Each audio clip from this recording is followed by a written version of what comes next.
to help people push themselves even when they're not intending on pushing themselves.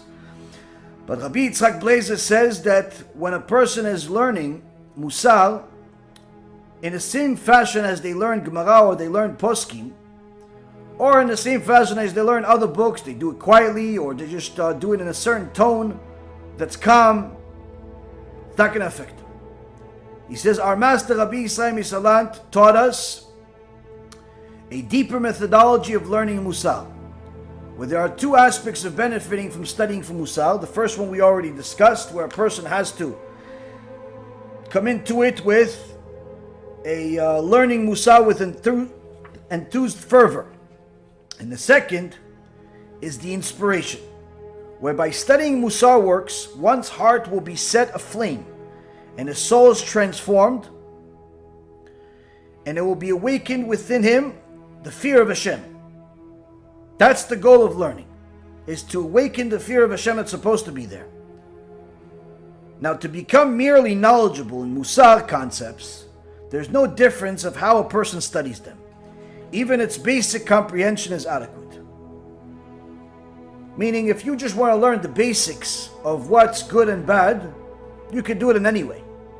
But to actually apply it to your life cannot be done in any way. It has to be done in a specific way. For the purpose of acquiring a true sense of awe, to awaken one's essential fear of Hashem, simple comprehension will not suffice to make an impression there. For man is not moved by knowledge alone.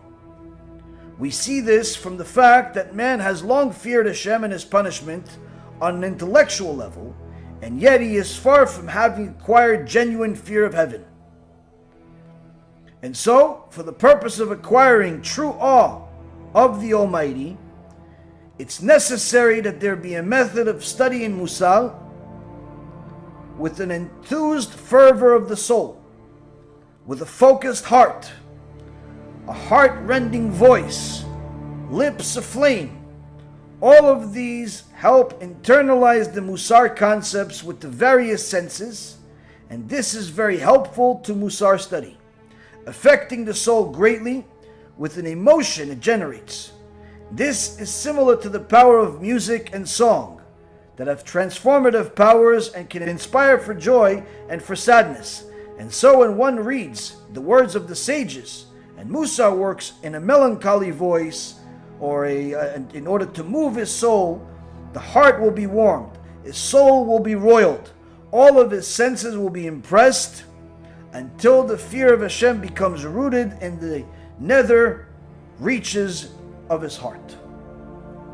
So here Rabbi Yisrael Misalant, student, Talmid Muvak, one of the other Gedolei Ador, Rabbi Yitzhak Blazer, tells us that to have this enthusiasm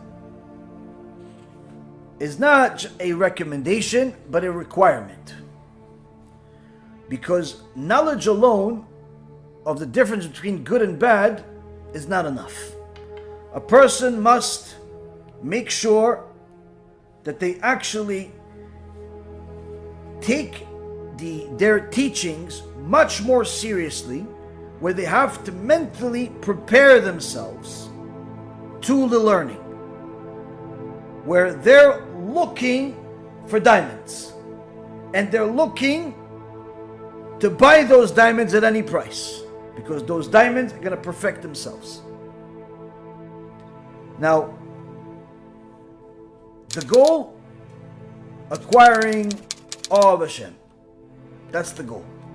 The more awe a person has, the more fear a person has of HaKadosh Baruch Hu, the better they become as a person.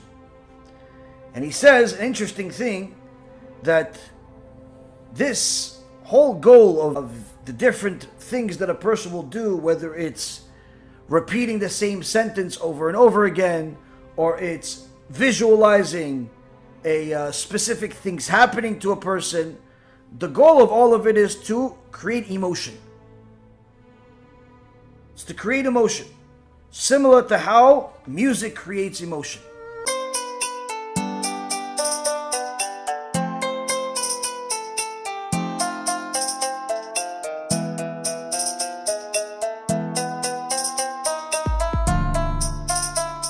Let me know what you think, and make sure to share it because other people need to learn too.